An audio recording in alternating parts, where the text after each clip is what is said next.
Bom dia, senhoras e senhores. Sejam todos muito bem-vindos. Iniciamos, neste momento, a sessão de abertura da Jornada de Matemática e Estatística em comemoração aos 60 anos do Instituto de Matemática e Estatística da Universidade Federal do Rio Grande do Sul. Convidamos para compor a mesa de honra desta solenidade o pró-reitor de pesquisa desta universidade, professor Rafael Hesler.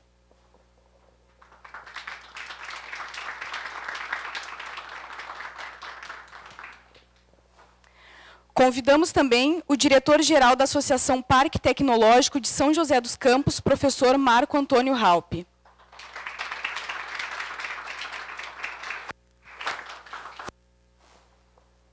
Convidamos agora o diretor do Instituto de Matemática e Estatística, professor Elismar da Rosa Oliveira.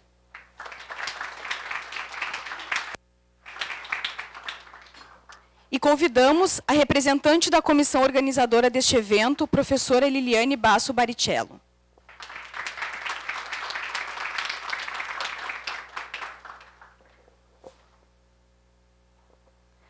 Agradecemos os membros da mesa e saudamos os demais convidados, servidores docentes e técnicos.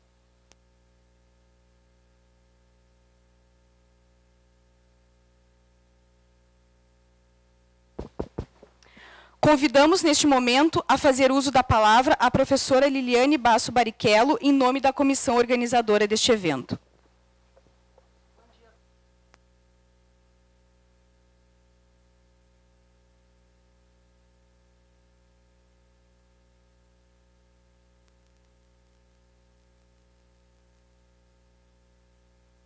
Saúdo também o professor Marco Antônio Raupp, diretor-geral da Associação Parque Tecnológico de São José dos Campos, e o diretor do Instituto de Matemática e Estatística, o professor Elismar de Oliveira. Em nome da comissão organizadora da Jornada de Matemática e Estatística, eu gostaria ainda de saudar cordialmente a todos os presentes. Agradecemos a presença de todos nessa sessão de abertura e, desde já, nós registramos nosso especial agradecimento ao URGS, particularmente através da Pró-Reitoria de Pesquisa e Pós-Graduação, pelo apoio financeiro essencial à realização deste evento e dos eventos comemorativos aos 60 anos do Instituto de Matemática e Estatística. Ainda o suporte dos programas de pós-graduação em Matemática Aplicada, Matemática e Ensino de Matemática do IME também foram fundamentais e recebem aqui o nosso reconhecimento. Essa jornada foi concebida para ser um ponto de destaque científico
Convidamos a fazer uso da palavra o diretor do Instituto de Matemática e Estatística, professor Elismar da Rosa Oliveira. Bom, primeiramente, bom dia a todos. É um prazer recebê-los aqui hoje. Cumprimento os membros da mesa, professor Raul, professor Rafael e professora Liliane. E eu gostaria de começar pelo final da brilhante manifestação da professora Liliane, primeiramente saudando os professores e professoras do Instituto e também da Universidade do Brasil todo, pelo nosso dia. Além disso, quando a professora coloca que agradece ao apoio da direção, na verdade, agradeço muito mais eu, em nome da direção, ao apoio e à boa vontade e ao empenho das pessoas que dedicaram a esse evento. Desde o início das comemorações de 60 anos do Instituto, nós tivemos uma comissão que foi incansavelmente árdua e trabalhadora na proposição de diversas tarefas, não apenas dessa jornada, mas o 60 com Café e diversas outras atividades ao longo do ano. Então, eu gostaria de aqui deixar um agradecimento especial às professoras Adriana Nilma, Elizabeth, Liliane Werner, e que participaram dessa comissão e que se dedicaram, então, a tentar tornar isso possível. Então, esse é um presente que nós recebemos como comunidade dessa comissão, e o que nós temos que pensar aqui, talvez o final desse ano inteiro de comemorações, a parte central dele seja pensar o IME, pensar o nosso Instituto daqui para o futuro. Temos muitos desafios, temos muitas questões pela frente. Nós sabemos que financiamento é complicado, que a ciência vive um momento complicado, mas quando nós assistimos aqui, como nós assistimos ontem, a professora Maria falando da educação, do ensino, do nosso papel na formação de docentes, agora do papel da formação de pesquisadores, professores para o ensino superior, tudo isso nos faz ter ânimo e reconhecer o papel importante que nós fazemos. Certamente, numa época em que se torna a reconhecer que a Terra é plana, que vacinas matam e não as doenças, o papel da ciência ele é difícil de ser entendido, de ser percebido pelas pessoas. Então, nós temos que voltar para os nossos valores fundamentais e reconhecer o que nós fazemos de importante. Formação de professores, formação de pesquisa, reconhecer a nossa qualidade, que reiteradamente tem sido mostrada pelas avaliações, pelos exames e pelas pesquisas, e perceber que nós temos um grande instituto com grandes profissionais e temos um futuro grande pela frente. Então, meu desejo é que vocês aproveitem essa semana, aproveitem o que foi pensado para todos nós, e meu muito obrigado.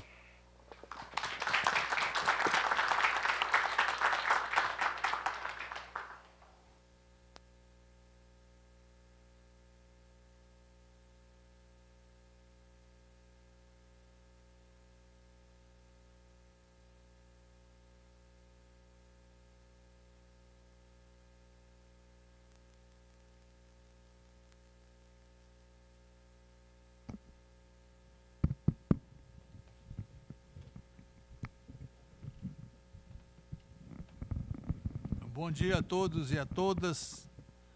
Eu queria só agradecer o convite dos prezados colegas, Liliane à frente, que eu conheço há mais tempo. Agradeço também a iniciativa do diretor do Instituto e da direção da universidade. O fato de me convidar para cá. Fui convidado, eu imagino, porque eu sou um velho conhecido aqui do Instituto de Matemática. Desde o ano de 1959, 1960, 61 e 62. Foi anos que eu militei, como estudante, eu era estudante de física, e atuei aqui. E como estudante de física, eu tinha uma vocação matemática, acabei consolidando futuramente. Eu tinha muita proximidade com o Instituto de Matemática. E tive várias iniciativas de iniciação à pesquisa, iniciação às atividades de pós-graduação, que não existia na época, aqui no Instituto de Matemática. Então, para mim, é uma grande honra, uma grande satisfação em vir aqui falar para vocês. Eu só lamento o seguinte, eu lamento por um lado, mas me orgulho por outro, que a quantidade de professores jovens aqui, eu pensei que ia encontrar aqui velhos conhecidos aqui do Instituto de Matemática. Talvez o mais próximo de mim aqui seja a Maria Eulália, que está ali, que ela não é do Instituto de Matemática, também saiu daqui, né? Mas eu vejo gente jovem, gente como o professor aqui, o diretor do Instituto, que se manifesta agora com palavras positivas a respeito do nosso futuro, das nossas iniciativas e da importância que nós teremos no futuro desse país. Então, para mim é reconfortante isso. Eu vou falar muito nessa linha do que ele já abriu aqui, tá, né? Então, é uma grande satisfação estar aqui. Muito prazer em encontrá-los aqui, os colegas aqui do Instituto de Matemática, e conte comigo no que eu puder, porque eu também já estou chegando no final, eu não tenho muita condição de cooperar assim, decisivamente, vamos dizer, no encaminhamento aí das coisas para o nosso futuro próximo. Mas eu posso dar alguns conselhos. Muito obrigado.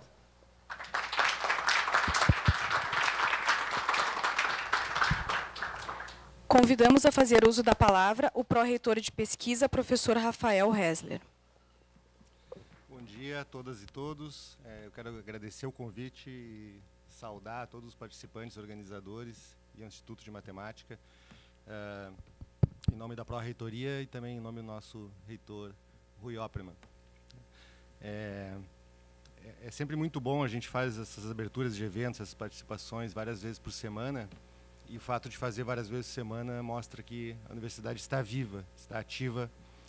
E nós estamos comemorando 85 anos da universidade, o Instituto 60 anos.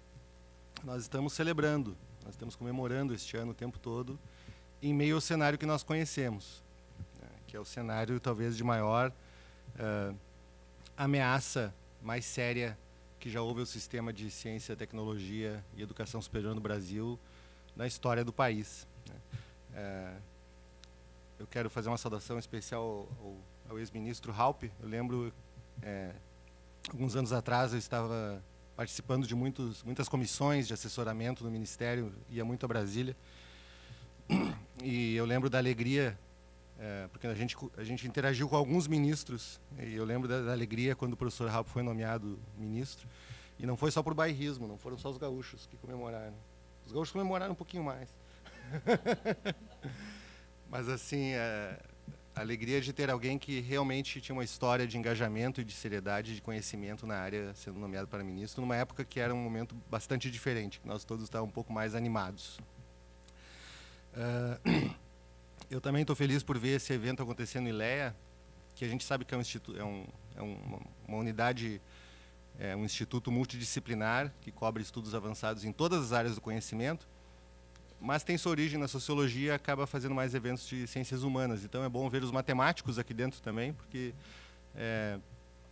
nós precisamos cada vez mais, e temos alguns projetos em mente na pró-reitoria em relação a isso, botar as pessoas das áreas diferentes para conversarem, para trabalharem juntas, para compartilharem seus espaços, para trocarem suas experiências. E matemática e estatística está em todas as áreas do conhecimento humano. Além de uma área de conhecimento em si, uma ferramenta fundamental para todos nós.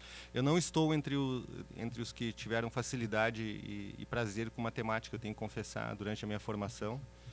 Eu lembro com algum trauma das minhas reprovações como aluno de graduação na disciplina de Cálculo 1 e na disciplina de Bioestatística. Eu sou biólogo, tá, de formação. Mas estatística, por exemplo, é algo com que nós trabalhamos todo dia. A matemática está presente na sua própria área de desenvolvimento teórico, mas também está presente na sociologia, na medicina, na biologia, em todas as áreas do conhecimento humano. Então, a importância que vocês têm cada vez maior nesse mundo de inteligência artificial e nova economia, etc., é fundamental. Eu estava conversando um pouquinho com o professor Halpe, eu não quero dar spoiler do que ele vai falar, mas nós estamos falando de como nós temos que conseguir defender o sistema de ciência e tecnologia brasileiro, né? Eu acho que um foco que a gente tem que ter a experiência internacional. Eu sou professor de farmacologia, que significa estudo de medicamentos. Então, eu conheço números e exemplos mais da minha área. Mas, por exemplo, 75% dos medicamentos em uso na medicina humana, os medicamentos disponíveis para uso em pacientes na medicina humana hoje, e 100% dos novos tratamentos médicos desenvolvidos nos últimos 10 anos, eles têm sua origem em algum momento no financiamento feito por uma instituição chamada National Institutes of Health, Institutos Nacionais de Saúde norte-americanos, que são um órgão público, federal. onde os cientistas, entre os mais competitivos e melhores do mundo, são funcionários públicos federais, como nós somos. E tem um orçamento de 30 bilhões de dólares de dinheiro federal público norte-americano por ano, que é cento e alguma coisa CNPqs, no tempo que o CNPq ainda existia concretamente, só para pesquisa médica e biomédica. Quer dizer, existem alguns dados interessantes, né? A gente tem que lembrar que nada existe dentro de um iPhone que, antes de ser transferência de tecnologia e desenvolvimento pela indústria, não tenha sido gerado pelo setor público. Tudo que existe em termos tecnológicos dentro de um iPhone foi gerado em algum momento pelo setor público também. O setor público sozinho não, mas as cadeias de transferência de tecnologia, o papel fundamental da indústria depois. Mas sem essa perna do financiamento sólido continuado no setor público, não existe desenvolvimento tecnológico, não existe desenvolvimento econômico e não existem melhorias sociais. No Brasil, nós todos sabemos e repetimos sempre que praticamente a totalidade da pesquisa, mais de 90%, é feita nas universidades públicas. Entre as instituições brasileiras sediadas no Brasil que depositam patentes no INPI, que é uma medida imperfeita, mas é uma métrica de geração de tecnologia, 9 também são universidades. Quer dizer, das 10 maiores depositantes de patente no Brasil, não tem nenhuma empresa brasileira, tem uma empresa brasileira, em CNH, e 9 são universidades públicas. E a URGS está em 8º lugar. 9 são universidades, 8 são universidades públicas. E a URGS está em 8º lugar no ranking de 10. Quer dizer, nós fazemos muito, como todos vocês sabem, no dia a dia, como todos vocês sabem na formação de recursos humanos, como todos vocês sabem na geração de conhecimento, na geração de tecnologia. Nós estamos cada vez mais alinhados e trabalhando para que a ciência esteja conectada com o processo de inovação e com o ambiente econômico. A nossa universidade tem hoje um parque de desenvolvimento tecnológico muito ativo e estamos gerando, a partir da própria universidade, muitas empresas interessantes que vão ser as empresas do futuro, algumas vão estar entre as empresas do futuro na economia brasileira. Se vocês andarem aqui no campus, no SEI, no ICBIOT, na Incubadora de Biotecnologia, na Estia, vocês vão enxergar algo muito interessante nascendo e se desenvolvendo ali em termos de a nossa ciência e nosso conhecimento e os nossos alunos acabarem levando isso para o lado de desenvolvimento tecnológico de aplicação efetiva para a sociedade.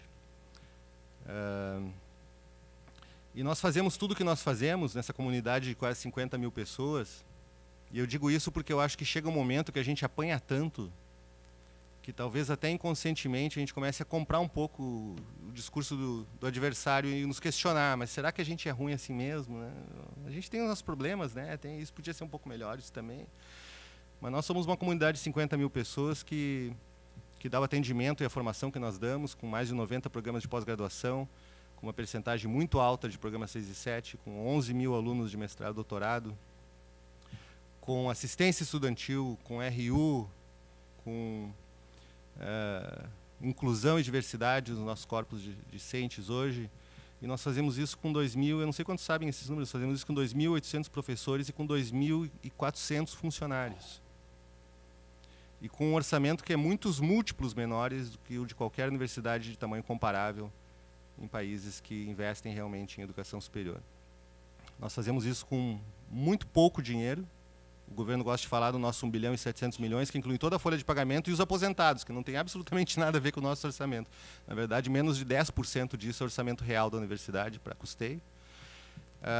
Nós não somos uma universidade acomodada. Nós arrecadamos, ano passado, por ações próprias da URGS, interagindo com empresas, interagindo com entidades sociais de todos os tipos, com sindicatos, em projetos através das fundações de apoio, 150 milhões de reais, o que é mais do que o governo nos deu para custeio, que foi cerca de 130. Então nós temos a arrecadação própria maior do que o orçamento de custeio dado pelo governo, antes do contingenciamento. Esse dinheiro, em boa parte, foi sequestrado pelo próprio governo federal em dezembro e usado para outras despesas da União. Não ficou conosco. Então nós fomos punidos por essa arrecadação própria e por essa interação que nos cobram. Lançam um programa dizendo que vai revolucionar o sistema de universitário brasileiro e tudo que está ali que seria supostamente bom nós já fazemos e não é reconhecido. E as pegadinhas são realmente a essência deste programa, o Futurice. Em termos internos da URGS, então nós fazemos tudo isso e o MIT tem 10 mil alunos e tem 11 mil funcionários e professores somados. Quer dizer, nós somos absurdamente eficientes. E nós somos muito eficientes e muito baratos. E eu acho que a gente tem que se contrapor realmente ao discurso que está aí e nos orgulhar e reconhecer o que nós temos de bom nesse momento de resistência. Porque o momento de resistir é o momento de afirmar que nós não somos o que estão falando de nós. Dentro dos programas internos que a URGS consegue fazer de apoio à pesquisa, até agora nós conseguimos sobreviver a todos os cortes de forma intacta. Vários de vocês devem ser usuários dos programas de iniciação científica, dos programas de apoio a eventos, como este aqui, dos programas de apoio para mobilidade. E nós conseguimos manter todos eles funcionando a pleno vapor, com exceção de 28 bolsas que o CNPq conseguiu nos tirar numa madrugada de iniciação científica.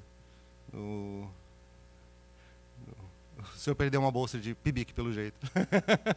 foi um dos 28. Mas, fora isso, nós tínhamos 1.700 bolsas, conseguimos manter, temos conseguido sobreviver, mas nada está garantido, né? E, além disso, conseguimos fazer coisas novas, né? Nós conseguimos lançar o programa de apoio aos docentes recém-ingressantes, com R$2 milhões de apoio institucional, sem nenhum dinheiro do orçamento, porque o reitor Rui diz, não é mais vacas magras, nós estamos na farinha do osso da vaca. Nós não temos mais um tostão. Mas conseguimos, através da nossa fundação de apoio e de toda essa atividade de interação que nós temos, lançar um programa novo, contemplar os nossos jovens pesquisadores que entraram na universidade há pouco tempo e que não podem mais contar com tanto apoio dos órgãos públicos de fomento. Bom, então, como diz o reitor Rui, nós estamos fazendo 85 anos da universidade, 60 do Instituto, neste momento crítico, comemorando, fazendo o que nós sabemos fazer de melhor, que é educação, mas discussão acadêmica em alto nível, discussão universitária em alto nível, um evento como este aqui, que mostra o que nós somos de verdade. E mostra para os nossos adversários que nós não somos o que eles falam, nós somos muito maiores do que isso e nós vamos resistir e vamos sobreviver. Este é um momento de resistência e sobrevivência e nós vamos passar por ele. Então, muito obrigado a todos, professora Liliane, e sucesso, um bom evento para todos nós, e vamos manter essas coisas que tornam a universidade viva acontecendo. Muito obrigado.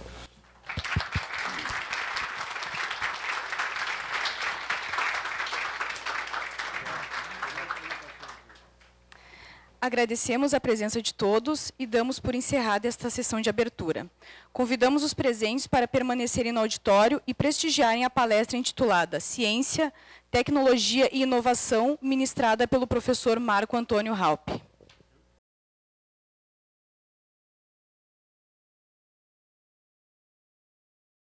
Bom dia a todos. É uma satisfação ter sido convidado aqui para apresentar o professor Marco Antônio Halpe. Fazer uma breve arrazoado da longa carreira dele.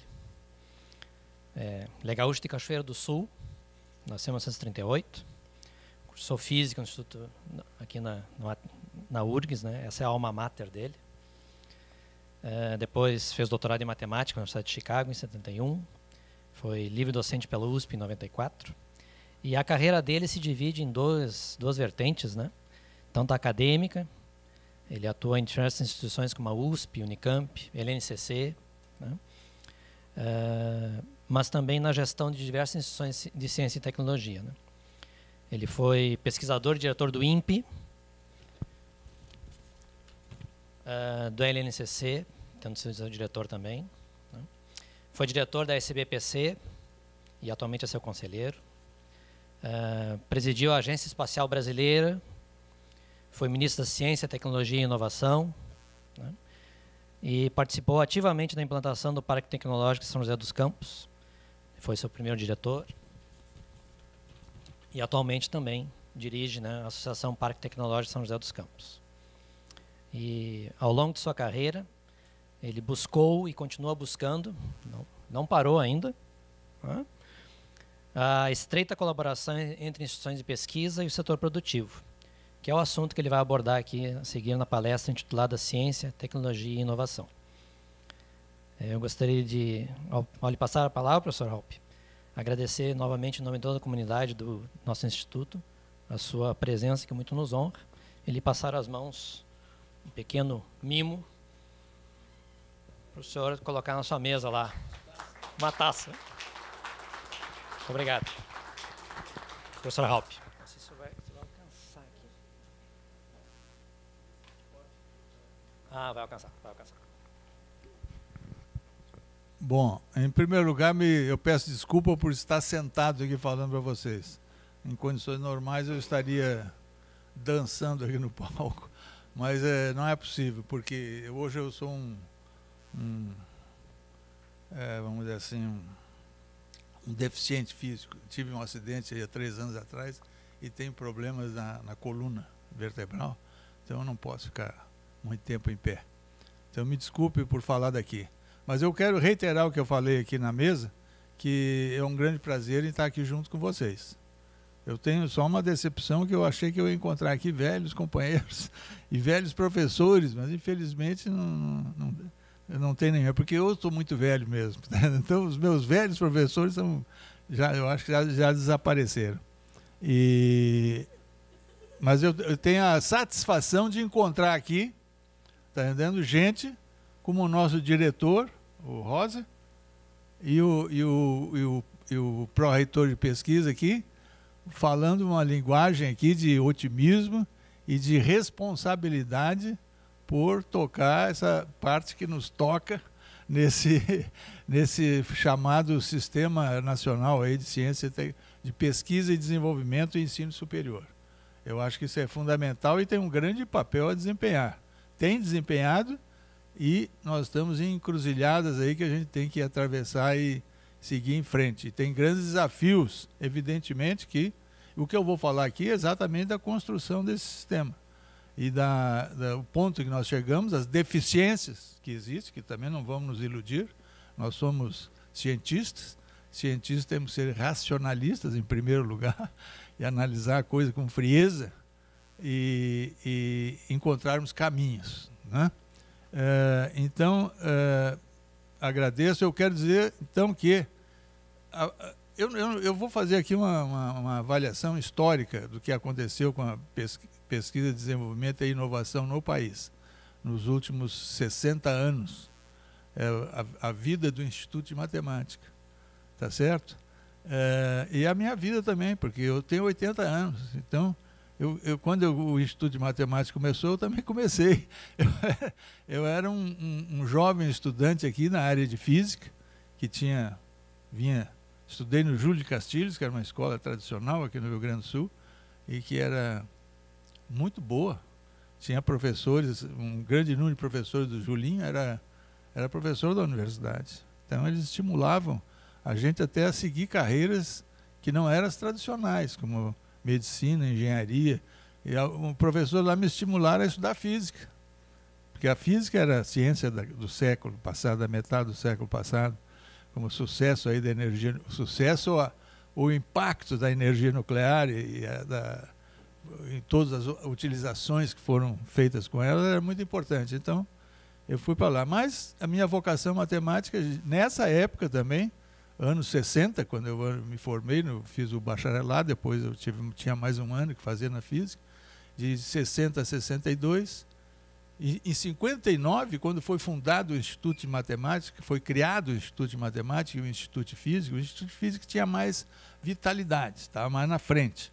Tinha mais imediatamente, em 59, o Instituto de Física já promovia, tá entendendo, ações lá de integração de estudantes na pesquisa, mas direcionar para estudos que levassem eles, terminada a graduação, fazer pesquisa, a chamada que hoje esse negócio aí para estudante, iniciação científica. Eu ganhei a bolsa em 59, estava no 2º ano. Ganhar uma bolsa no Instituto de Física. Tá certo? Isso é uma coisa que não existia isso antigamente. Isso é uma coisa rara. O que existia, eu vou começar a falar agora o que existia antigamente e comparar com o que foi construído nesses anos. E ver o que falta construir, quais são os defeitos e o que a gente tem que fazer. Mas essa era a época. Eu saí lá do Júlio Castilhos e vim aqui. Então eu vou dar esse depoimento com 3 chapéus. Tá certo? O chapéu do estudante, que viu a coisa acontecer e olhava em torno, fez uma boa escola. Os estudantes do Júlio de Castilhos eram muito bons, era pouca gente, mas era uma escola pública exemplar, tá entendendo? E preparava muito bem os estudantes para ir seguir em frente. Tive professores geniais lá no Júlio. E aqui na universidade também, era na faculdade de filosofia, que tinha os cursos de física e matemática, tá certo? O curso de física e matemática era o mesmo nos 2 primeiros anos. Então, hoje em dia, por exemplo, eu tive professores, como o professor Luiz Severo Mota, que eu estou até intrigado de saber se alguém conhece ele aqui, mas foi a pessoa que mais me motivou aqui, porque ele era professor de mecânica racional, mecânica analítica e física e matemática, essas 3 cadeiras. Era professor da universidade, não tinha nada com o Instituto de Matemática nem com o Instituto de Física. Mas ele me estimulou bastante. Outro professor, que era um professor de geometria diferencial, o professor Antônio Rodrigues, tá certo? Que era uma figura, o Bolinha, como a gente chamava, era uma figura exemplar, estimulando os estudantes. E um professor de análise, esse já era mais novo, que era o Cossi, Ernesto Bruno Cossi, também muito rigoroso, mas estimulava também os estudantes. Então, essas eram motivações que eu tinha na área de matemática, ligado à física, fazendo programas de iniciação científica na física, estimulado pelo professor Gerhard, que quando eu me formei, o Gerhard, por exemplo, acreditava em mim e me convidou para ser assistente da cadeira dele de física teórica e física moderna. E eu fui 6 meses, eu fui assistente dele. Veja, eu sou um cara recém-formado, num bacharelado aí de 3, 4 anos. Então, esses eram os tempos. Tempos que são totalmente diferentes e a partir exatamente da criação desses institutos em 1959. Pois bem, como é que... Eu queria só mencionar o seguinte, eu vou fazer uma análise histórica, sociológica dentro das minhas possibilidades. Eu não sou nenhum historiador, nenhum sociólogo, tá entendendo? Mas isso aqui são observações do estudante, do praticante, do profissional e do dirigente que atuou aí durante esses 60 anos. Estou passando aqui a minha visão, a minha experiência. Mas de 1930 para cá, nós tivemos uma mudança dramática no país, que a gente não se dá conta. O país mudou completamente. Antes de 1930, nós tínhamos 35, só olhando aqui a mudança foi a transformação de uma sociedade rural para uma sociedade urbana. Em 1930, a população era 35 milhões de habitantes. Passou 80 anos depois para 200 milhões. Só isso aqui, meus amigos, já dá uma brutalidade. Mas olha aqui, 85% era a população rural. Isso aqui são dados oficiais aí do IBGE e os antecessores do IBGE. Hoje, 15% são rural. Inverteu, 15% urbano, hoje é 85% urbano. Então, uma sociedade que sofre uma transformação dessa, isso aí tem que ser considerado em qualquer análise. Tá entendendo? De todos os projetos, todas as iniciativas que foram tomadas aqui, e analisar os impactos e os resultados, tem que ser considerado isso. A sociedade brasileira mudou. E a condição humana não muda em 70 anos. A condição humana, ela persiste por muito mais tempo. É difícil de mudar. E agora, então, o que mudou aqui? Em termos de, por exemplo, atividades econômicas, que são atividades principais. O que ocorreu durante esse período aí, aqui no Brasil? Ocorreu o chamado industrialização. A urbanização é vinculada à industrialização. A população que trabalhava no campo se deslocou para a cidade atrás de emprego industrial, que a indústria é um elemento importante na economia, porque é muito mais dinâmico do que o setor primário, por exemplo, que é o setor rural, né? Então, ela tem indústria e serviços muito mais dinâmicos. E eles têm a indústria tem a capacidade de empregar grandes volumes de mão de obra. A indústria fordiana tradicional hoje já não é bem assim.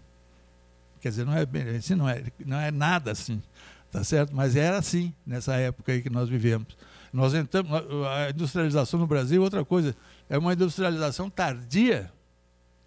Você pega um país, que é o nosso exemplo aqui do mundo ocidental, os Estados Unidos, por exemplo, eles começaram a industrialização na metade do século XIX, 100 anos antes da gente.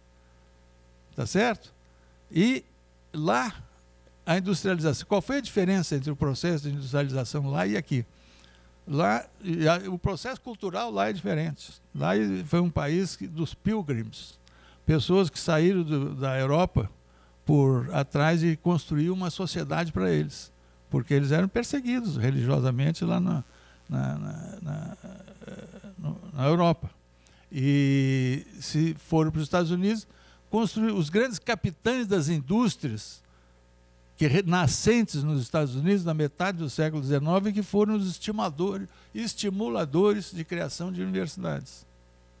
Você vai em qualquer universidade americana, você vai ver lá o nome da universidade, Stanford, Carnegie Mellon e etc. Quem foi Carnegie? Carnegie foi um camarada que construiu uma indústria uma indústria importantíssima de siderúrgica nos Estados Unidos. Foi o famoso camarada que ele preferia botar dinheiro na universidade, Carnegie, do que aumentar salário de empregado. Ele matava. Houve época lá que o movimento sindical era reprimido à força. Tá certo? Esse era um grande exemplo de um capitão da indústria.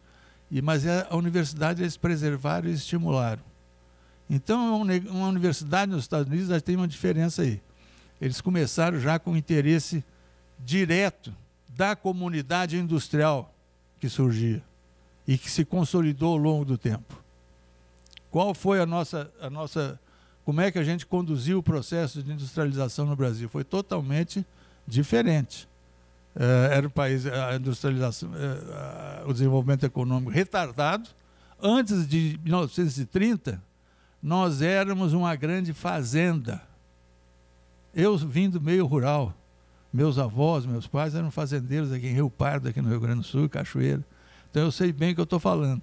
Era uma grande fazenda, tá certo? Aí começou essa urbanização pela indústria, as pessoas buscando um emprego industrial. Muito bem. Mas que indústria era essa? Era a indústria formulada a partir dos governos de Getúlio Vargas na linha de substituição de importação. Esse era o paradigma. O que é isso?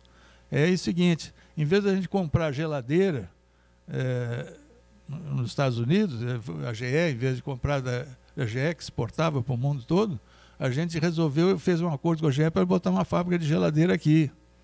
Tá certo? Em vez de comprar produtos prontos na linha aí de metal mecânica, nós resolvemos botar uma indústria aqui de produzir aço aqui no Brasil, negociada politicamente pelo presidente brasileiro e pelo presidente dos Estados Unidos de então, que foi a famosa, o marco disso aí é a usina lá de Volta Redonda, a CSN, tá entendendo? Que marcou, aquilo é considerado o início da industrialização do país. Isso aconteceu nos anos 40. Tá certo? Então começou a se definir práticas para o estabelecimento dessa indústria. E a política era produzir aqui o que era produzido lá fora, para a gente diminuir a importação. Nós comprávamos tudo, até alimentos. A agricultura no Brasil era a agricultura dos países temperados. Só existia aqui no Brasil de São Paulo para baixo, onde tinha o clima temperado. A agricultura de Minas Gerais para cima é a agricultura de sobrevivência, pobreza que marcava o mundo rural, tá certo? E vinha da escravatura. Então tem um grande contingente de trabalhadores agrícolas eram escravos e pobreza, e pobres, agricultores de subsistência. E a indústria então recém começava, e essas pessoas começaram a migrar para as cidades para atender o emprego agrícola, emprego industrial. Então, a substituição de importações era característica dessa indústria. E aí, como é que isso ocorreu? Porque existia uma política também de proteção. Mecanismos de controle o país foi, vamos dizer assim, o mercado brasileiro foi ofertado para essa indústria crescer. Como? Com proteções alfandegárias. Você sabe que todo mundo fala, a economia brasileira até hoje é uma economia ultra voltada para si mesmo. Está entendendo? Ultra, não tem a capacidade dela de competir no mercado global, de atuar no mercado global, é quase nada. Tá certo? Resultado disso, porque o principal fator dinâmico da economia durante esse período foi a indústria, e a indústria tinha proteção alfandegária. Mesmo as indústrias americanas que vinham para cá, as indústrias estrangeiras, elas tinham garantia aqui de mercado interno. As geladeiras eram vendidas aqui, os carros eram montados e vendidos aqui. Depois que começou esse negócio de exportar. E aí começou a aparecer dificuldade, tá certo? De outro tipo. Então, nós nos tornamos a 7ª potência industrial, a 7ª economia do mundo, meus amigos. Nessa base, produzindo para o mercado aqui. Mas sem capacidade nenhuma de competir fora, como se viu a partir do final do século XX. Tá certo? Então, e o que aconteceu com as universidades? Bom, essa indústria não demandava nada. Não demandava conhecimento tecnológico, conhecimento científico, aplicação de conhecimento, desenvolver novos materiais, como as indústrias americanas sempre demandaram das universidades. As universidades foram direcionadas para isso nos Estados Unidos. Aqui não. Aqui a universidade, não foram os empresários que fizeram as universidades. Quem fez as universidades de pesquisa no Brasil, quem fez o ensino superior, pesquisa e desenvolvimento aqui no Brasil foi o governo. 95% da produção científica hoje aqui no Brasil é das universidades estatais. São universidades estatais. Então, esse aqui é o componente principal do sistema. Nós estabelecemos, o governo que teve que tomar essa iniciativa. E tomou, desenvolveu a partir disso. Criação desses institutos, como o Instituto de Física e o Instituto de Matemática, em 59, foi talvez o segundo momento em que a sociedade brasileira se preocupou com esse negócio de pesquisa e desenvolvimento. Organização de um sistema para produzir conhecimento. Por quê? Porque as universidades brasileiras eram escolas profissionais. Era um conjunto isolado de escolas profissionais isoladas. Escola de Direito, escola de Medicina, escola de Engenharia, escola de Agronomia, tá certo? Atividades que eram importantes para o país. E poucas faziam pesquisas. Era a estrutura o regime de trabalho na universidade não tinha nada a ver com o que é hoje. Era um regime de cátedra. Tinha os catedráticos, e os catedráticos escolhiam os seus assistentes, tá certo? Existia um paternalismo que faz parte da cultura brasileira imenso. Então, quando você olhava uma cátedra, por exemplo, estava cheio de parente do catedrático, tá certo? Não tinha... O concurso era uma coisa direcionada. E essa é a universidade antiga do Brasil. Escolas profissionais. Não tinha tempo integral, não tinha ensino e pesquisa. Os professores eram contratados para dar aula só, ponto. Poucos faziam pesquisas. E aqueles que faziam pesquisa começaram a se arregimentar e, a partir dos anos, com a criação da CAPES do CNPq, já no segundo governo do Getúlio Vargas, a criação da CAPES do CNPq nos anos 50, começou a se discutir a questão de pesquisa no Brasil. De forma organizada, que eu estou falando, evidentemente tinha professor lá na Universidade do Rio de Janeiro que fazia pesquisa.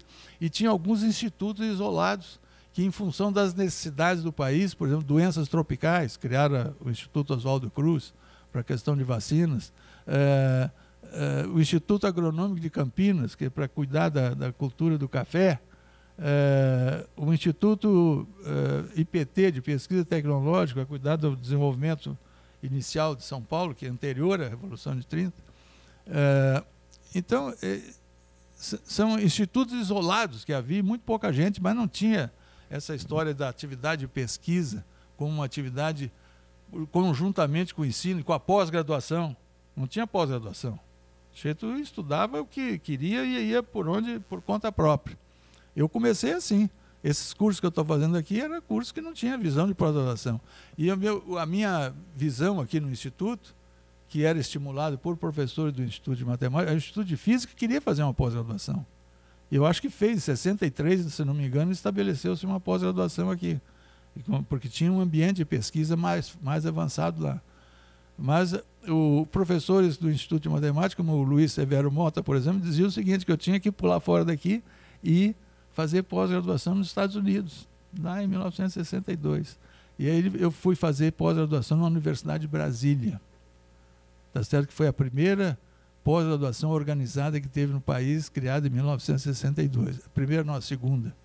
A primeira foi o ITA, criado antes de 1960, por aí, que criou também um curso. Então aí entra, esses institutos foi o primeiro movimento para dar apoio do governo a pessoas nas universidades que queriam fazer pesquisa.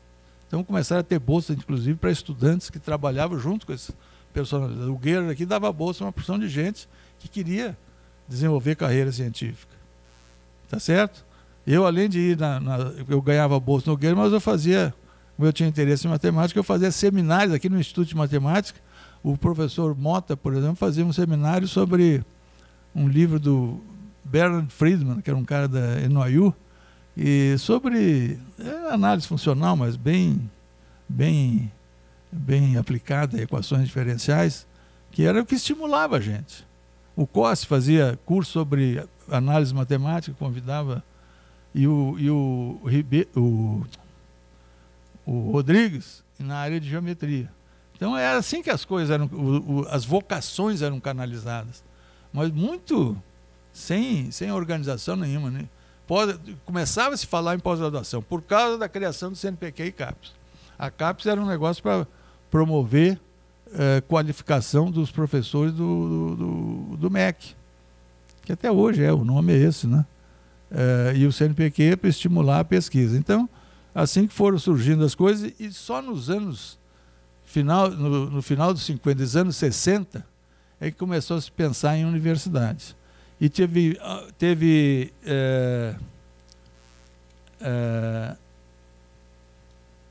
os anos 50, então nós tínhamos o CNPq e a CAP em institutos nas universidades, como esses que nós estamos falando aqui. Tinha alguns institutos isolados que faziam pesquisa, mas gente do Brasil que se destacou fora veio para cá e que ele precisava ter um centro de pesquisa. CBPF, onde a dona Maria Laura é pesquisadora, tá certo? Foi criado nos anos 50. Tá certo? Não era uma coisa isolada. Não deu certo, depois esses institutos foram incorporados ao CNPq e depois ao Ministério da Ciência e Tecnologia. O INPA foi criado, o Instituto de Matemática Pura e Aplicada também. Era um reduto para se fazer pesquisa, mas de professores ou alunos de universidades. Eram coisas separadas.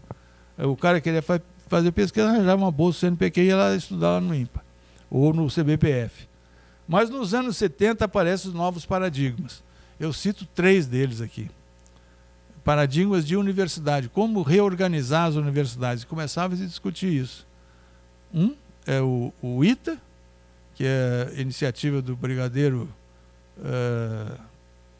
Casimiro Montenegro Filho, queria fazer uma escola de aeronáutica no Brasil e importou a escola do Itamaraty. Contratou professores e contratou até o reitor do ITA, durante vários anos. Ele eram professores americanos e um reitor também, um professor do MIT, que vinham para cá e estabeleceram um sistema de departamentos, ok? Faziam seleção.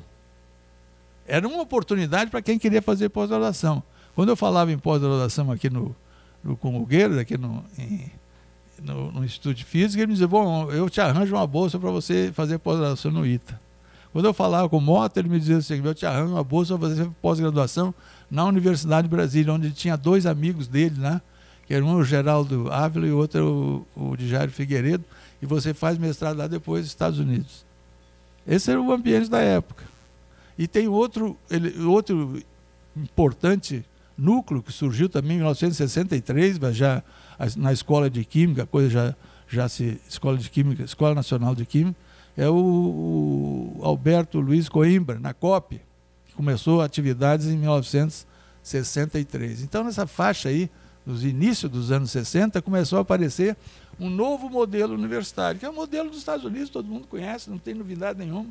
É um sistema departamental, com carreiras de pesquisa e ensino integradas, está entendendo? Com tempo integral, dedicação exclusiva, essa coisa toda. Então, só surgiram aí. Bom, a Universidade de Brasília foi... Tudo ocorrendo aqui nessa turbulência aqui. Ó. A Universidade de Brasília foi torpedeada pelo governo militar, que se estabeleceu, então, como sendo obra de comunistas. E eu era um estudante, né? Eu fui lá, para fazer mestrado, mas o pessoal achava que a gente estava lá para fazer revolução. Está entendendo? Hein? Balbúrdia, isso. Mas aconteceu o seguinte, o governo militar se estabeleceu, deram um tranco na Universidade de Brasília, mas em 1967, um ministro da Educação, um general do Exército, chamado Rubens Ludwig, aqui de São Leopoldo, ele fez a tal da reforma universitária no sistema federal e criou essas universidades federais. Antigamente era a URGS, Universidade do Rio Grande do Sul. Aí, em 67, passou a se chamar Universidade Federal do Rio Grande do Sul, como todas as outras universidades federais do Brasil todo.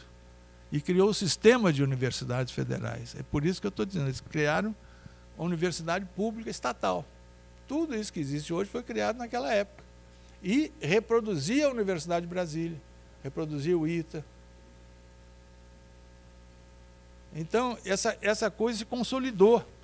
Foi no final, a USP, por exemplo, aderiu a USP tinha catedrático também, já tinha lá a FAPESP em São Paulo, mas a USP sempre adotando o sistema europeu de cátedra.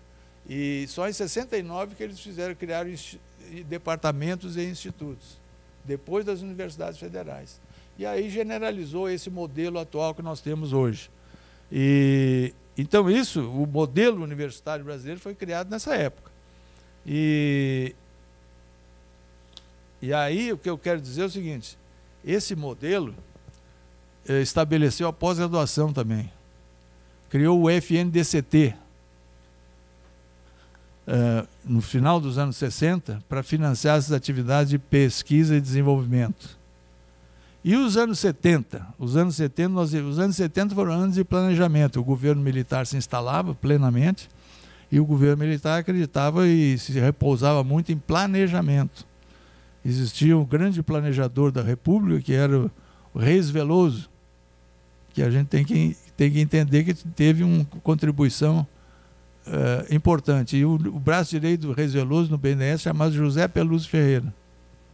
E eles, vamos dizer assim, tiveram iniciativas que consolidaram esse sistema universitário de pesquisa, surgido lá das universidades e com o fortalecimento do CNPq e CAPES. Consolidaram criando a FINEP. FINEP e o desenvolvimento de sistemas setoriais de pesquisa, para atender, já estava preocupado na utilização da pesquisa gerada, do conhecimento gerado nas universidades para ser utilizado pelo desenvolvimento do país.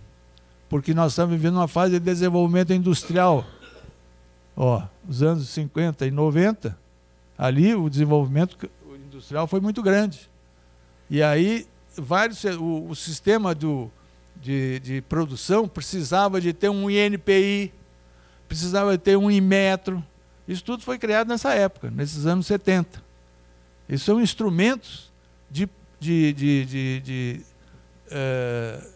qualificar conhecimento para levá-lo das universidades, do sistema de produção do conhecimento para o processo produtivo. E o Pelúcio, José Pelúcio Ferreira, teve um papel destacado, e a FINEP e a FNDCT, tudo surgiu nessa época. Aí foi criada a Embrapa, que teve um papel fundamental nesse país. A Embrapa foi criada em 73 ela exerceu uma liderança sobre todos aqueles antigos sistemas de atendimento à agricultura e à pecuária no Brasil, que existia do Ministério, vinha já do tempo do Getúlio Vargas lá, no Ministério da Agricultura. Mas ele consolidou essas coisas e articulou também com as universidades que tinham tradição, aquelas escolas profissionais, Escola Luiz de Queiroz, Escola aqui, Agronomia do Rio Grande do Sul e por aí vai, tá, né? e essa Embrapa começou a desenvolver pesquisas novas. Pesquisa, por exemplo, sobre como fazer agricultura na grande território brasileiro, o cerrado brasileiro, coisa que não existia antigamente. O Brasil importava alimentos fora, trigo da Argentina, qualquer coisa. Nós tínhamos deficiência, até os Estados Unidos, o governo Kennedy dava contribuições de alimentos para a paz. Era um programa do governo dos Estados Unidos e o Brasil era cliente desse programa. Veja só, a agricultura temperada, como você sabe bem, é a agricultura de uma temporada só, de uma safra só, no ano. A Embrapa, liderando universidades brasileiras que se integravam, tá certo? Ela desenvolveu aqui a agricultura tropical, que é a agricultura de ano todo, com a capacidade de produção outra. E o Brasil, a agricultura brasileira, ganhou uma capacidade aí de produtiva muito grande de competir no mercado global, coisa que a indústria nunca conseguiu fazer, porque a indústria estava presa naquele negócio de trabalhar só para o mercado interno. E a indústria de alimentos aqui tinha que vender fora, desde o início. Né? E tinha condições para isso, porque nós descobrimos aqui no Brasil a tecnologia da agricultura tropical. Isso é um domínio brasileiro. Não existe outro país no mundo. O Brasil a Embrapa tem escritórios aí pela África, pela Europa, pela Ásia, tá entendendo? Vendendo essa agricultura. Aliás, vende muito barato. Eles têm orgulho disso e oferecem de graça. É diferente da abordagem dos Estados Unidos, quando desenvolve uma tecnologia, ele vende caro para chuchu. Nós temos esse negócio, que é o complexo de Santos Dumont. O complexo de Santos Dumont é o seguinte: você faz uma invenção, mas você não transforma aquela tua invenção num bem com valor econômico. Quando foi de transformar um avião em um produto de grande valor industrial e comercial, outros países fizeram. E nós só recebemos medalhas lá em Paris. O Santos Dumont se suicidou. Por que será? Quando ele vê que ele foi o primeiro cara a inventar um avião e tem gente para burro ganhando dinheiro com avião aí no mundo todo, então esse é um complexo Santos Dumont, que a Embrapa tem também. A Embrapa vende barato, porque ela se compraz com a glória de ter inventado a agricultura tropical. Não deve ser assim, nós temos que valorizar os nossos produtos. Muito bem. Mas além desses aí, o sistema de P&D no Brasil foi também desenvolvido, baseado no FNDCT e na FINEP. A FINEP começou a financiar empresas. Desenvolvimento tecnológico também nas empresas. Tudo isso foi previsto lá no planejamento do senhor Reis Veloso e do senhor Pelúcio. Tá certo? E tem alguns resultados, como eu vou depois mostrar para vocês. E é assim que se formou esses órgãos militares, por exemplo, esses institutos militares, seguindo o exemplo do CTA e do IME lá no Rio de Janeiro, eles desenvolveram o IPQM, Instituto de Pesquisa da Marinha, e por aí vai.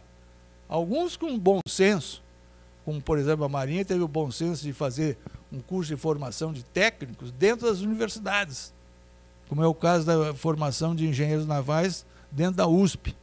Outros não, acham que tem que fazer tudo dentro dos seus próprios instrumentos, como é o caso do ITA e do IME. Tá certo? A Marinha é a mais transversal das forças brasileiras. Ela opera com o sistema muito mais do que qualquer uma das outras das duas forças. As outras duas forças são verticalistas, que é a pior coisa que tem em termos de eficiência do sistema. Tanto é que quando você vai em reuniões da SBPC, da academia, na reunião da SBPC teve momentos que a gente entrava a Marinha participava, entrava em certas sessões lá, só dava branco. Só dava gente vestida de branco. Uma participação incrível da Marinha. Então, glória à Marinha. É por isso que eu uso aqui, ó, uma medalha da Marinha, viu? Está entendendo agora, ou estou bem? Então, assim que está formado aí o Sistema Nacional de Pesquisa e Desenvolvimento e Ensino Superior. Ensino superior, olhando aí graduação e pós-graduação, associado com a pesquisa. Essa é a universidade de pesquisa. E pouco se fez para universidades com outros objetivos, como, por exemplo, o ensino profissional ficou prejudicado por causa desse negócio de universidade, o conceito de universidade de pesquisa. Que nos Estados Unidos existem essas universidades que nós copiamos, tá certo? Mas existe também os colleges, diferente. Lá eles cuidam do outro lado também. Aqui nós cuidamos pouco dos nossos colleges. Muito bem. E aí o que acontece? Nós crescemos, nos tornamos a 8ª economia do mundo. Mas e o que acontece na virada do século? Nós aí começamos a produzir e o conhecimento é utilizado dentro da indústria, ou não utilizado, não é pela indústria, foi utilizado na área. Tem exemplos pontuais de uso do conhecimento em atividades econômicas no Brasil. Um deles é a aeronáutica. Um instituto de aeronáutica, dentro desse verticalismo, eles tiveram essa capacidade de construir um projeto, desenvolver um avião lá dentro do CTA e de criar uma empresa, mais de uma empresa, tanto a Embraer como outras empresas de produtos de defesa, como a Vibras, por exemplo, e tiveram capacidade de vender, competir no mercado global, porque esse que é o paradigma. Para você ter indústria efetiva, você tem que sair fora da produção só para o mercado interno. Ela se sustenta lá fora. A Embraer tem altos e baixos de sustentação. Agora está tendo uma baixa aí. Tá certo? Está com medo de encarar. Se aliou a Boeing. É válido, tudo bem, mas outro exemplo importante nosso de agregação de conhecimento na produção é a questão da sistemas de desenvolvimento de sistemas financeiros bancários. O Brasil é cobra em gestão bancária. Por quê?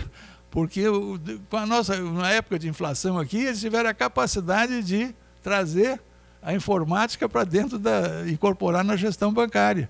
E foram paradigmas no mundo. Hoje, o mundo se curva ao Brasil, nessa questão aí da gestão bancária, financeira, bancária.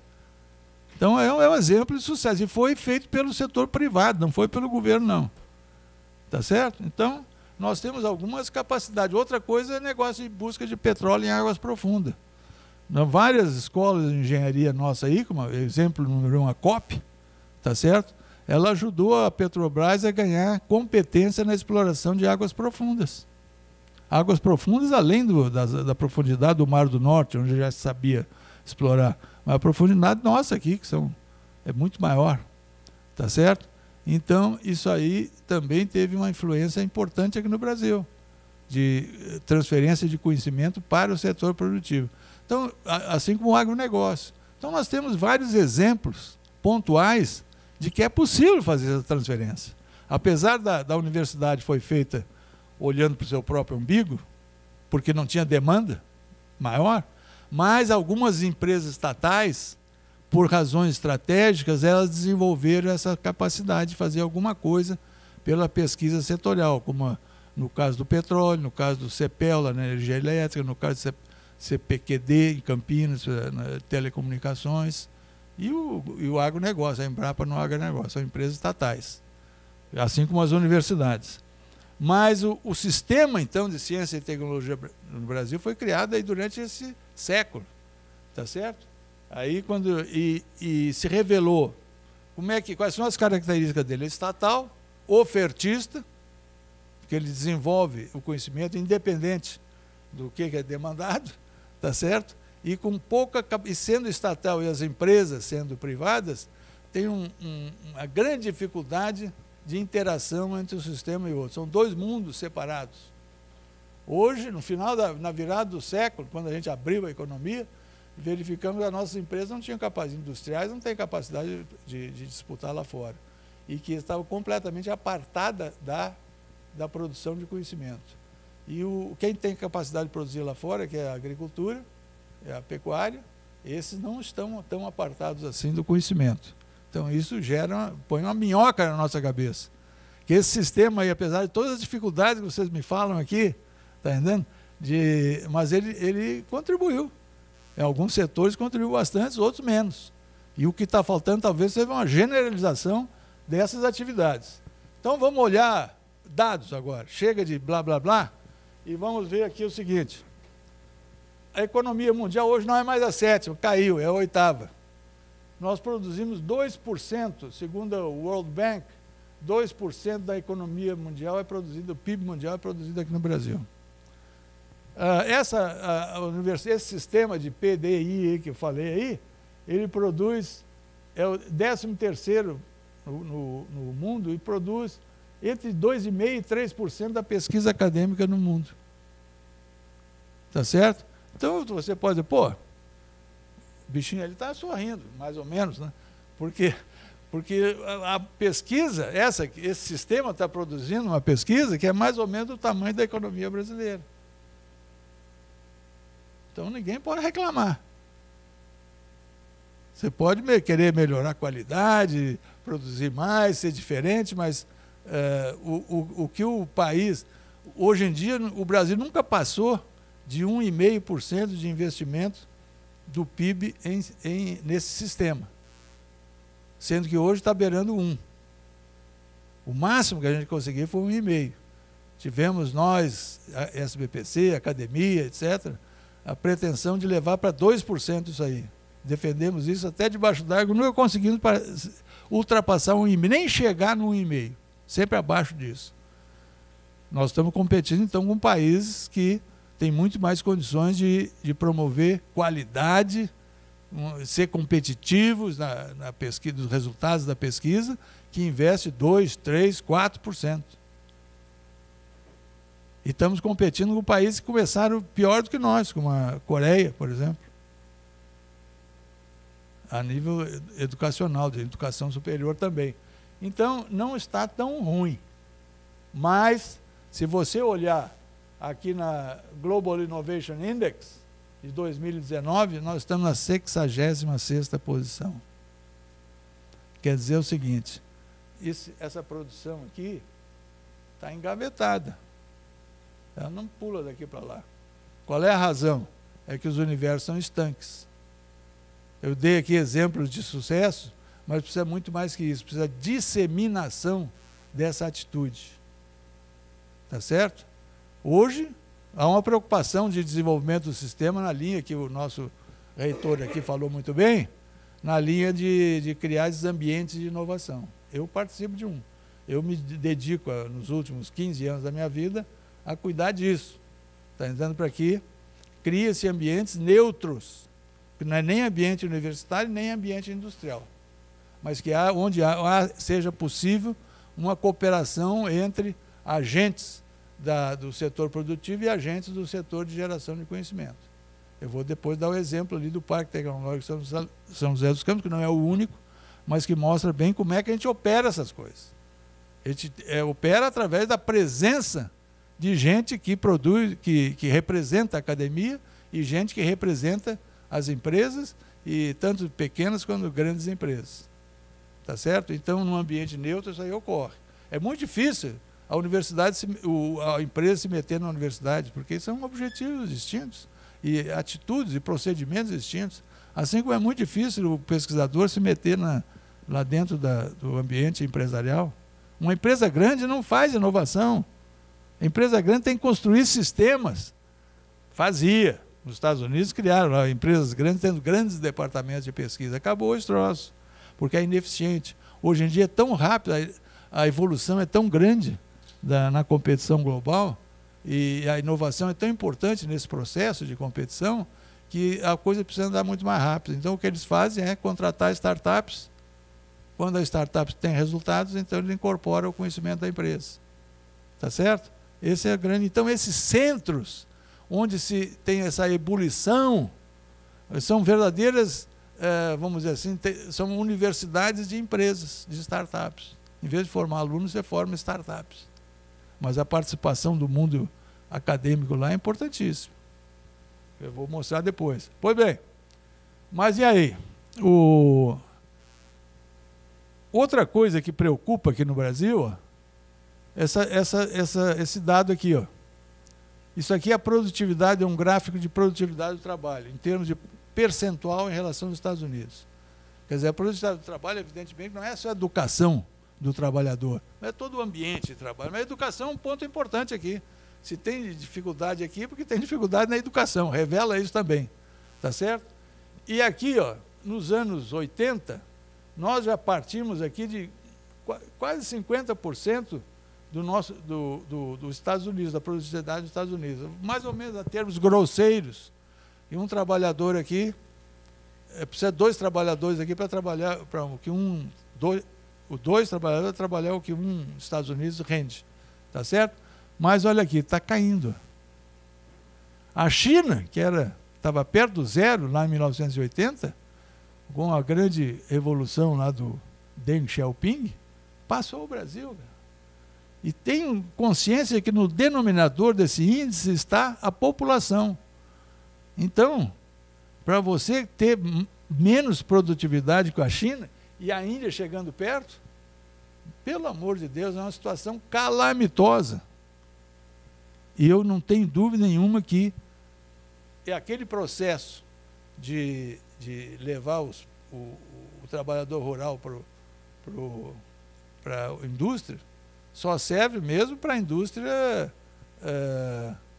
de repetição, indústria que está copiando, porque essa indústria de substituição de importação é cópia, não tem originalidade e não se gera novos produtos, ou raramente se gera, tá certo? Então, no momento que gerar produtos e se adaptar rapidamente no mercado é condição para a competitividade, você perde competitividade. Então, isso aqui é um elemento aqui difícil. Nós estamos decaindo aqui nessa situação. Outra coisa é o seguinte, esse é um gráfico da desindustrialização. Então, esse processo de você... Isso aqui é o percentual da indústria no PIB brasileiro. Lá nos anos de 40, ele foi crescendo, até atingir esse patamar aqui, que foi nos governos militares, ó, onde aquele planejamento, aquele negócio todo, onde foi o supra-sumo. Mas no final do 1980, 84, por aí, ó, ele chegou perto de 30%. É o auge da indústria brasileira. A partir daí, ó, hoje é 11%.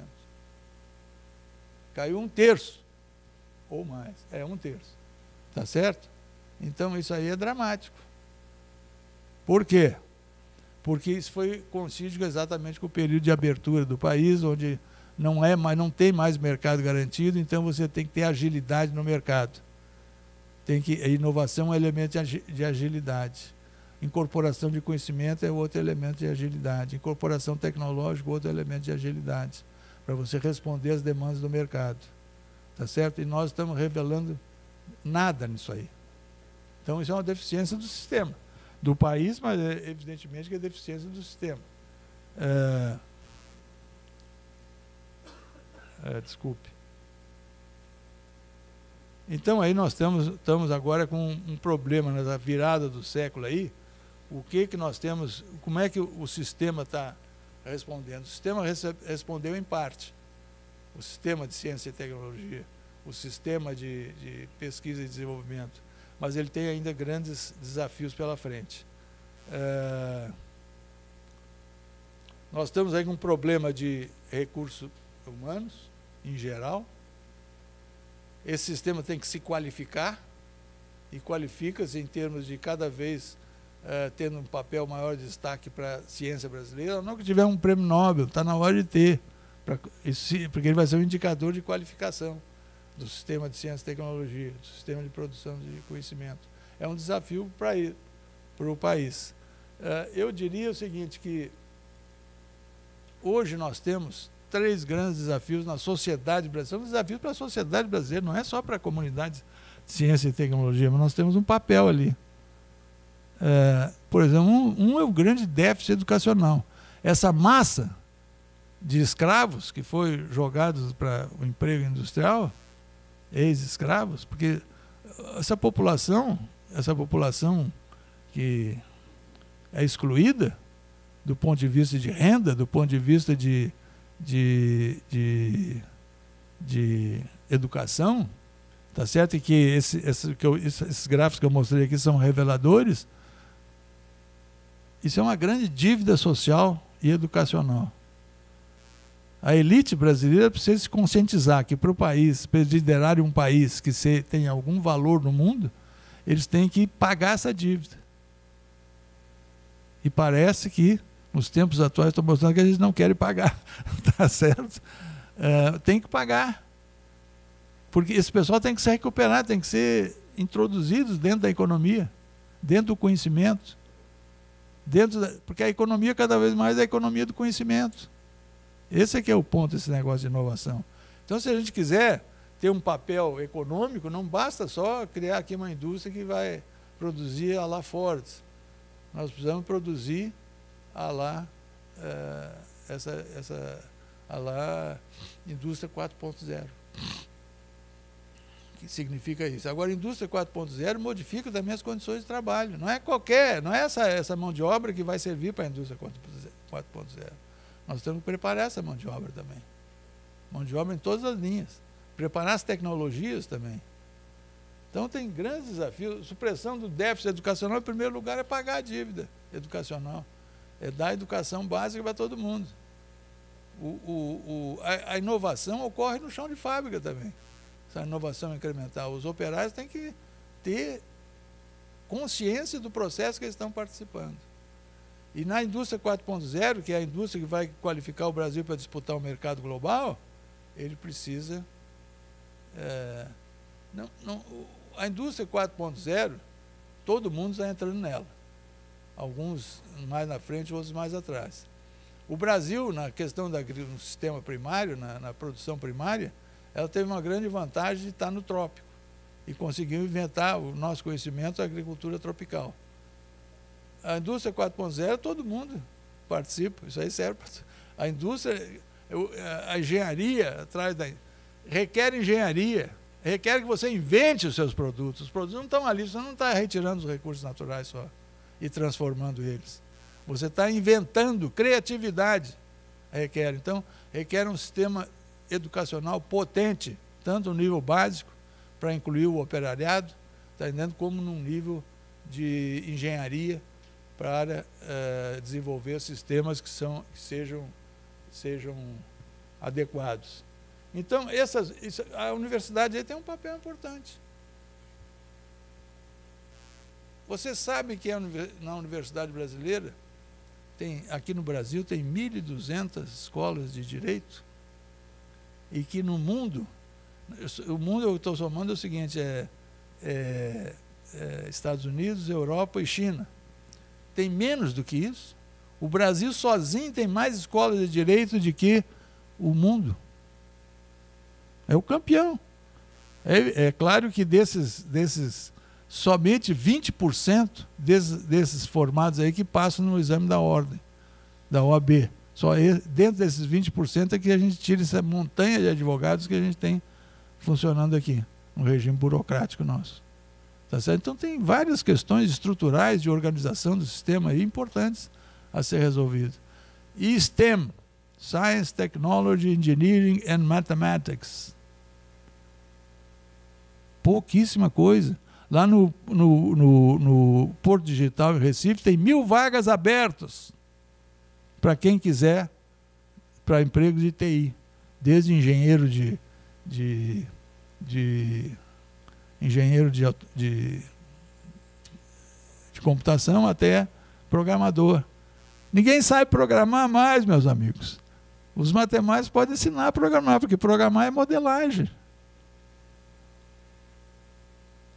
É o que o matemático faz quando ele vai usar a matemática dele para resolver um problema aí fora. Então, tem muita coisa. A universidade pode ser formuladora de políticas públicas para suprimir esse déficit, tanto para a educação em geral. Por exemplo, a USP. Eu fui professor da USP durante 5 anos. Eu via lá os meus colegas abominavam. Ninguém queria dar aula para formar professor de matemática, porque isso era lixo. Tá certo? Ninguém dava aula nos como é que chama? Licenciatura.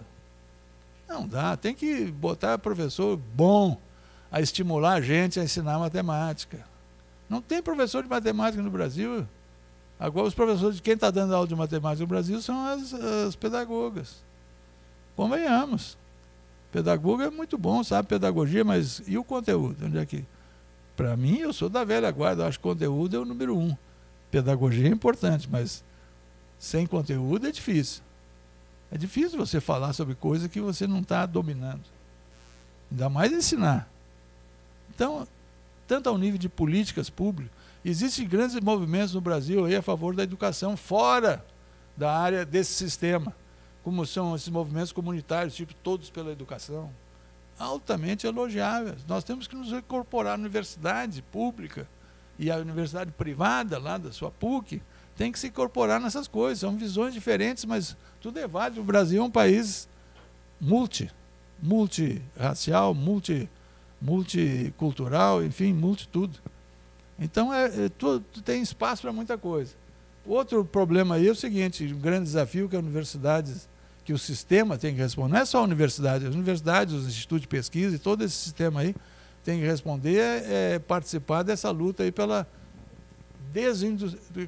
supressão da desindustrialização. Isso não pode continuar assim. Indústria dinâmica e efetiva é um fator econômico importante. Nenhum país vive só do setor primário de agricultura. Não sustenta isso. E a engenharia? Se não tiver indústria, o que os engenheiros vão fazer? Onde os engenheiros vão contribuir? Na indústria. Tá certo? Na indústria e na infraestrutura. Mas as coisas estão conectadas. Então, essas coisas aí de inteligência artificial, de IoT, de esse negócio de impressão 3D, não sei mais o que, são elementos de tecnologias cruciais nessa área de indústria 4.0, na nova indústria.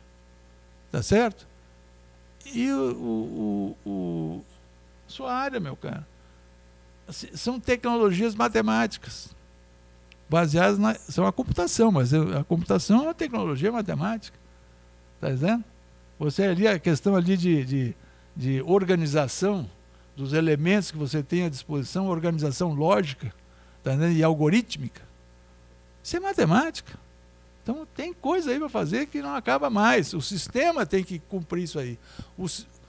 Eu defendo que a gente, para fazer essas coisas, nós temos que estabelecer, estimular o sistema de ciência e tecnologia, tem que chamar sistema de PDII, tá entendendo? E criar, temos que produzir ambientes de inovação, assim como nós produzimos as universidades. Tem que ter tantos quantos tem universidades, ou talvez mais até, tá entendendo? Porque eles são menores. Esses ambientes neutros de cooperação entre uma coisa e outra. O país precisa disso. Então, eu acho que eu fiquei alegre, contente quando eu vi o discurso aqui do Rosa e seu, de que a universidade segue esses caminhos. Parabéns, é isso aí que tem que ser feito. Tá entendendo? Eu estou falando a grosso modo, no nível global. É claro que tem dificuldades. Agora, outro elemento importante é o seguinte, é esse troço aqui. Não, desculpe.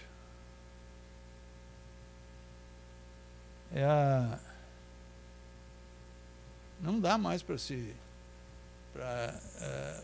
ocupar o território do jeito que a gente tem feito.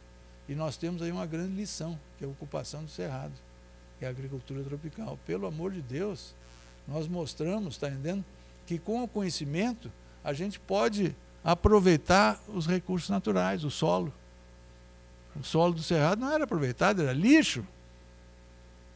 O conhecimento que nós desenvolvemos mostrou, a dona Joana Doberheimer, lá do Rio de Janeiro, mostrou que é possível você usar bem essas terras que eram consideradas lixos e não serviam para a agricultura. Era terra de pobreza, hoje é terra de riqueza. Vai lá em Goiás e Mato Grosso, você vê isso. Não precisa ninguém te dizer, basta dar um passeio por lá. Tá certo? Agora, isso é um patrimônio, esse solo. Ele tem que ser, nós temos que conservar o patrimônio. E só se conserva o patrimônio intervindo nele, porque a ecologia é sensível. Você pode destruí-la com facilidade, se você não tiver conhecimento do sistema ecológico. Para intervir com segurança, preservando o patrimônio, você tem que intervir com conhecimento de causa. Com conhecimento, tem que desenvolver conhecimento científico sobre esses biomas. Amazônia, Pantanal, Cerrado, Caatinga e etc. Tá certo? Isso é ciência. Ciência ambiental é fundamental. O Brasil tem condição de ser uma potência ambiental, que é um país que intervém no bioma, usa os biomas que ele tem para explorar economicamente, mas com sustentabilidade, preservando-os. Isso é um grande desafio para a ciência nacional, para o sistema de P&D.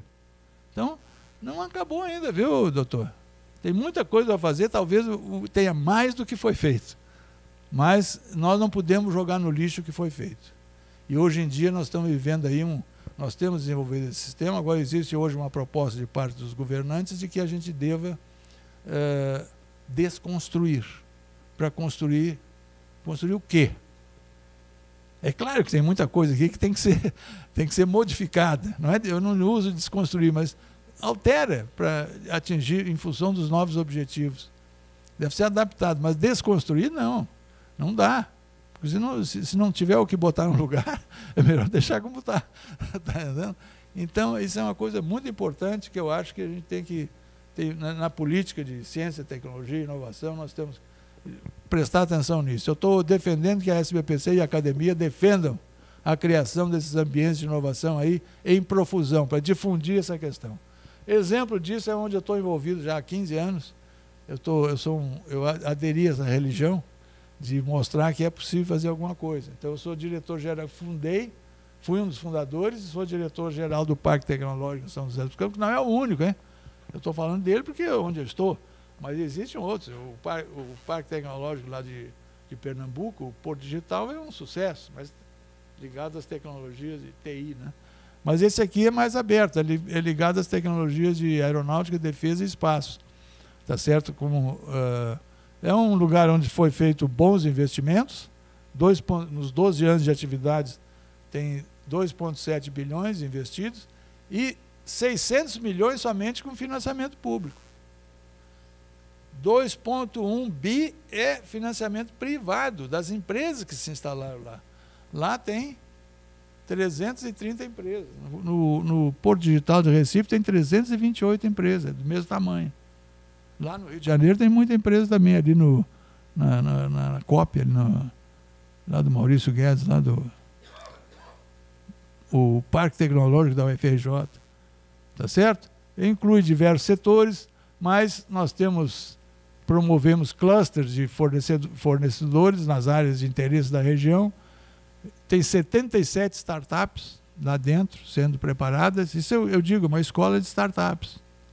Tá certo? E estímulo a alianças de empresas maiores com startups. E lá tem 5 universidades. Unifesp, toda a área da ciência e da engenharia da Unifesp está dentro do Parque Tecnológico.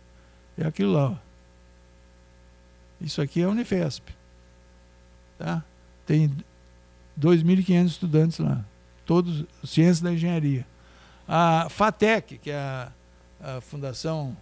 É uma escola de tecnologia ligada à Fundação Paula Souza, lá da USP, é tipo a FAETEC lá do Rio de Janeiro, para promover ensino técnico e tecnológico, né? Tem outros 2.500 alunos lá. A Unesp está localizada aqui dentro, tá certo? Também tem lá uns 500 alunos. E tem uma universidade privada, a IMB Morumbi, que tem um curso lá de engenharia biomédica. Então, aqui se dá a interação entre todas isso que eu estou falando aqui. Sabe quantas pessoas existem nesse ambiente aqui, que frequentam lá, a população dessa coisa aqui, ó? Essa coisa é isso aqui que é o núcleo do parque, mais as empresas que estão aqui por volta, e as universidades. Tem 7.000 pessoas. É uma cidadezinha. Então isso é um negócio importante para a região.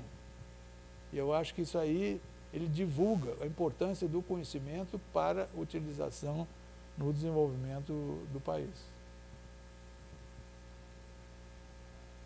Outra coisa que um parque tecnológico desse também, ele se presta, é definir um novo estilo, é um instrumento de desenvolvimento urbano. Hoje nós estamos envolvidos, temos parceria, a Associação Parque Tecnológico administra isso aqui, ó. Isso aqui é a FATEC, isso aqui é a Unifesp, isso aqui é uma empresa grande que tem lá, essa é outra empresa, aqui é o núcleo do parque, e aqui são áreas de apoio.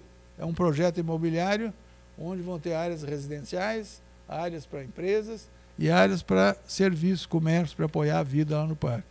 Então isso aí mostra que o parque, um parque desse, ele tem influência também no desenvolvimento urbano. Serve para mostrar que com ciência, tecnologia, inovação, você pode definir um paradigma para o desenvolvimento das cidades. E nós temos a expectativa, nós temos uma aliança, nós da Associação Parque Tecnológico, que cuida do desenvolvimento das relações empresa e universidades, nós também temos uma aliança aqui com uma empresa de desenvolvimento urbano.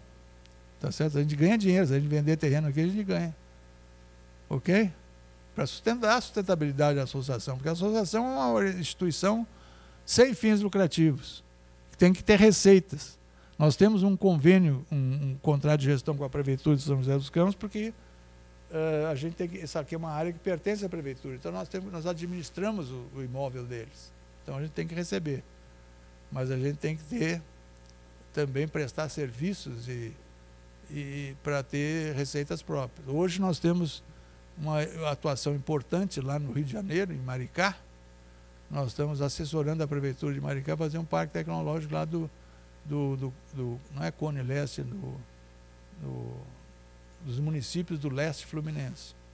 Que ali em Maricá é o município que tem mais renda aí dos royalties do petróleo e vai ser a entrada de toda a produção da Bacia de Santos para o Comperj, que é Itaboraí ali atrás. Então, se antevê grandes manobras ali da indústria de óleo e gás. Então, isso ser desenvolvido segundo esses paradigmas é o objetivo do Parque Tecnológico de Maricá. Nós pretendemos já usar a nossa experiência em São José dos Campos para ajudar esse desenvolvimento lá no Rio de Janeiro. Então, nós defendemos que esse negócio de ambiente de inovação, viu, reitor? É algo que vai além da tríplice hélice. Academia, empresa e órgão público. Ele inclui a sociedade. Nós usamos a quádrupla hélice. E essas iniciativas têm que impactar a sociedade. É mais ou menos isso que eu tinha a falar para vocês. Muito obrigado. Desculpe se eu passei o tempo. Passei? Tá bom? Obrigado.